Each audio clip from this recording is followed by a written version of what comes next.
3 exam preparation tips बताऊंगा जिनसे आपका जेई में जो भी आने वाला है वो बहुत ही अच्छा जाएगा। इनफैक्ट आप अगर अप्रैल अटेम्प्ट के लिए भी तैयारी कर रहे हैं तब भी इन चीजों को आप ध्यान में रखिए, आपको बहुत बेनिफिट होगा। ठीक है, 3 रूल्स हैं।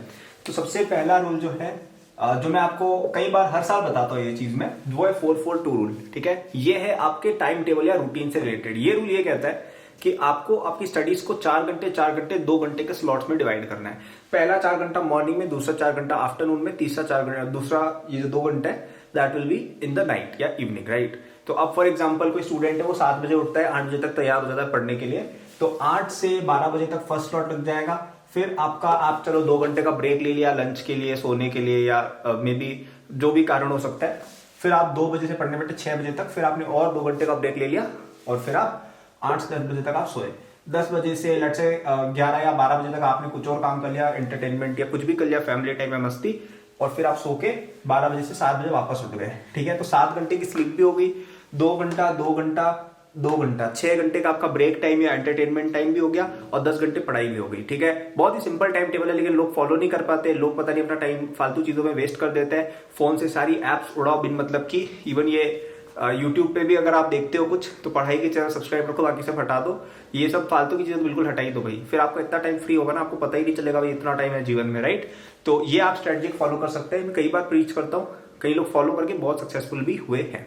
अब आप बोलेंगे कि मेरी तो कोचिंग चलती है, तो आप ये वाला जो फर्स्ट स्लॉट है इसको आपकी कोचिंग का स्लॉट मान सकते हैं। ठीक है, कि लेट्स से आपकी 8 बजे से लेकर 1 बजे तक कोचिंग है, तो आप इस फर्स्ट स्लॉट को उड़ा दो कि तो कोचिंग में चला गया, फिर आप सेकंड से स्टार्ट कर सकते हो। शाम की कोचिंग है तो सेकंड वाला उड़ा सकते हो। इस तरह से एडजस्टमेंट करके रफली आप इस तरह का टाइम टेबल फॉलो करें। क्यों? मॉर्निंग में हम ज्यादा प्रोडक्टिव होते हैं, आफ्टरनून में थोड़े से कम, और रात को तो बिल्कुल ही कम होते हैं। ठीक है, तो ये काफी काम की ट्रिक है जो मैं हर साल बताता हूँ, बच्चों को बहुत बेनिफिट करती है।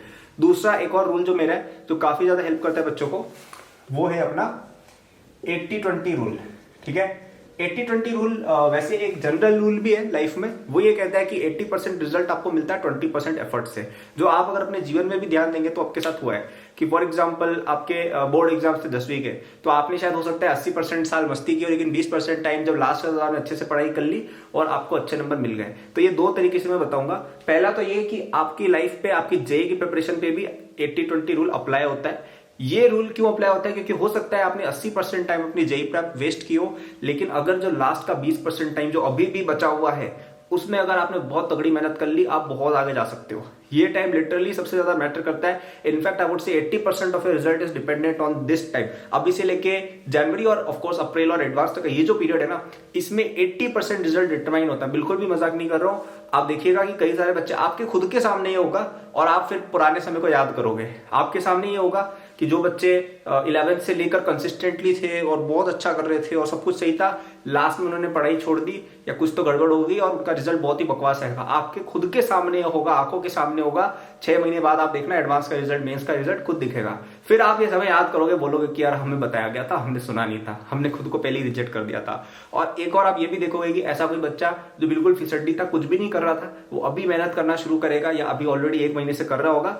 और वो एडवांस तक या अप्रैल अटेम्प्ट तक आते आते अच्छी खासी एनआईटी में पहुंच जाएगा। और आप फिर सोचोगे कि भाई ये तो अपने से पीछे चल रहा था, ये कैसे पहुंच गया एनआईटी त्रिची, ये कैसे पहुंच गया आईआईटी में, राइट। आप ये सोचोगे। तो ये मैंने नियम बता दिया आपको कि 80% जो रिजल्ट आता है वो 20% effort at the right moment से डिसाइड होता है। एक और तरीके से भी ये रूल अप्लाई होगा कि अब आपका 80% फोकस होना चाहिए प्रॉब्लम्स पे, 20% फोकस होना चाहिए थ्योरी पे। तो कई बच्चे मैंने देखा है थ्योरी पे बहुत ज्यादा गुस्से रहते हैं, भाई ये करोगे डूब जाओगे, क्योंकि जेईई एक थ्योरेटिकल एग्जाम नहीं है, ये एक मल्टीपल चॉइस वाला एग्जाम है जिसमें आपको क्वेश्चन सॉल्व करने हैं। आपका कितना भी नॉलेज हो, आप आइंस्टाइन से ज्यादा होशियार हो, लेकिन आईआईटी को केवल एक चीज से मतलब है कि आपकी जो शीट है, रिजल्ट जो आपने भरे आंसर्स, उनमें कितने सही है। हो सकता है आप एनटीएससी टॉपर हो, आप ओलंपियाड टॉपर हो, लेकिन वो शीट आपने उस दिन गलत भर दी तो आपका कोई नंबर नहीं है। और हो सकता है आपने कुछ नहीं पढ़ा है, आप 11th बर्बाद थी, 12th बर्बाद थी, लेकिन लास्ट में कैसे भी करके किस्मत या जो भी हुआ, आप शीट सही से भर के आ गए, आपको नंबर मिल जाएंगे। ठीक है, कोई फर्क नहीं पड़ रहा है पास्ट से, पास्ट को भूल जाओ और एग्जाम पर ध्यान दो। एग्जाम कैसे क्लियर करना है? एग्जाम कैसे क्लियर होता है? क्वेश्चन सॉल्व करने से। 80% प्रॉब्लम्स और केवल 20% अब आप थ्योरी पढ़ेंगे। तीसरा रूल, और ये वाला तो बहुत ही अच्छा रूल है। मुझे याद है यार, मैं आईआईटी बॉम्बे में गया था 2022 के एंड में।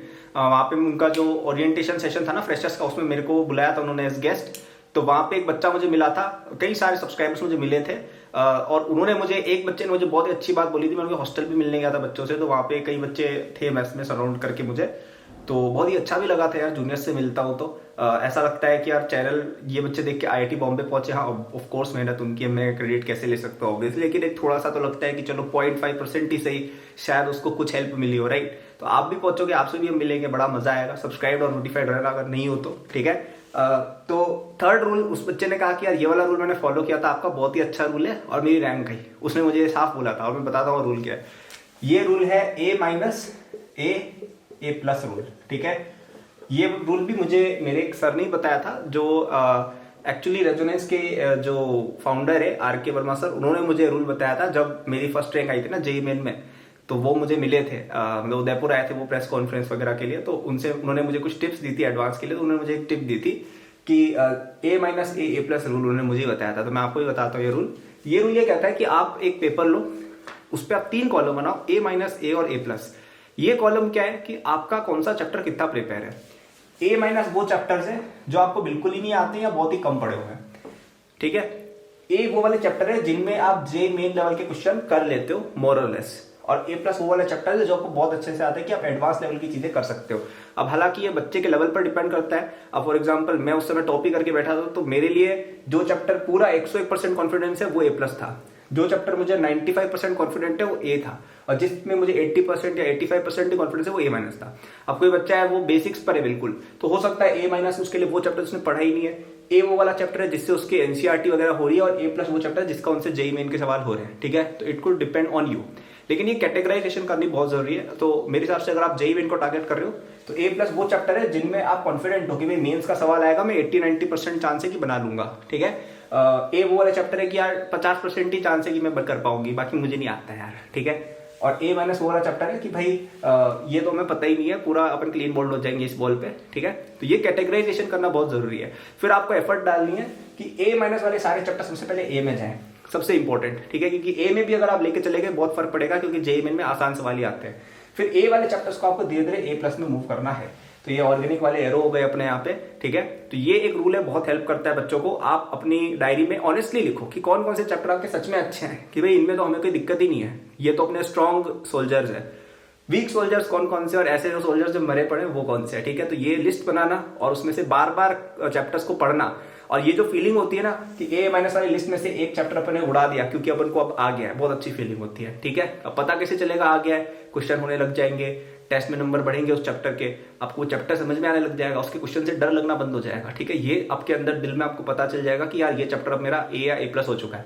तो ये तीनों रूल्स है, बहुत अच्छे हैं। रिवाइज करा देता हूँ। 4-4-2 रूल, 4 घंटे सुबह, 4 घंटे आफ्टरनून, 2 घंटे शाम को। ज्यादा रात को पढ़ाई करना अच्छा नहीं होता है। कोई कोई बच्चे होते हैं नाइट आउट, तो आप इस टाइम टेबल को, शेड्यूल को चेंज कर सकते हैं अपने हिसाब से। लेकिन एग्जाम क्योंकि आपका सुबह होता है, तो इसलिए मैंने 4-4 घंटे सुबह रखे कि भाई 6 बजे तक बच्चा 8 घंटे पढ़ ले, क्योंकि तब एनर्जी भी होती है और एग्जाम भी उस समय होता है।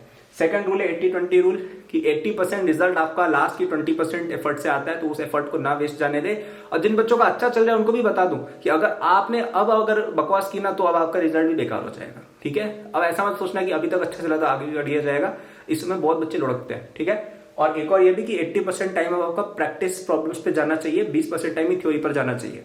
और लास्ट A- A और A+ की कैटेगराइजेशन करो हर चैप्टर की, ठीक है। तो यही थी वीडियो आज की। आपको और हेल्प चाहिए तो मेरा जेईई 2024 कोर्स पे आज लास्ट डेट है, सॉरी कल लास्ट डेट है डिस्काउंट की, 6 जनवरी, ठीक है। तो ये कोर्स अभी केवल 3000 रुपए का मिल रहा है, और अभी आपके पास टाइम भी है पढ़ने का, तो अगले 25 दिन आपके पास है जेईई मेन में अभी भी। आप उस कोर्स को पूरा स्टार्टिंग से लेकर एंड तक पढ़िए, आपको गारंटीड इंप्रूवमेंट दिखेगा। वो कोर्स बना ही इस पीरियड के लिए कि भाई लास्ट टाइम में कैसे अपन अच्छा कर सकते हैं, ठीक है। उसमें हर चीज की मैंने समरी दी हुई अच्छे से कि भाई ये वाले चैप्टर में ये मेन कॉन्सेप्ट है, ऐसे ऐसे इसके अंदर सवाल आते हैं, ऐसे ऐसे इनका जवाब निकाला जाता है। तो अगर आप स्ट्रगल कर रहे हो या आपकी बहुत बड़ी बैकलॉग है, उससे बढ़िया कोई रिसोर्स है ही नहीं। प्रैक्टिस प्रॉब्लम टेस्ट सब कुछ इंक्लूडेड है, और केवल 3000 रुपए की इन्वेस्टमेंट है। मेरे को 1 लाख रुपए मांग के आप लोगों का पूरा जीवन नहीं मांगना हो कि भैया इतने में 3000 रुपए से लिटरली कोई इतना फर्क हमें भी नहीं पड़ता है। मैं जस्ट चाहता हूँ आप ज्यादा से ज्यादा बच्चे उसका फायदा ले पाए एंड अपनी प्रिपरेशन को अच्छा कर पाए। तो अगर आपके पास कैपेसिटी है 3000 इन्वेस्ट करने की, तो आपको डेफिनेटली करना चाहिए, क्योंकि अभी वाले टाइम में हो जाएगा। बाद में आप फिर सोचते रह जाओगे कि भाई मैंने ये वाली किताब खरीद ली होती, मैंने ये वाली कोचिंग ज्वाइन कर ली होती, मैंने ये वाला कोर्स ले लिया होता,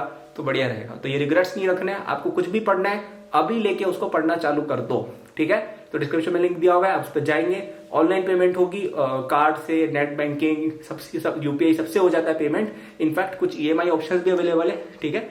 तो you can get the course using link in description. कल लास्ट डेट है भाई डिस्काउंट की, फिर कोर्स की कीमत बढ़ जाएगी, फिर मत बोलना कि भाई इतना महंगा क्यों आ रहा है। अभी 3000 में आप इसका फायदा उठाइए, ठीक है। So that was the video, तीनों रूल्स थे। Thank for watching, good luck, all the best.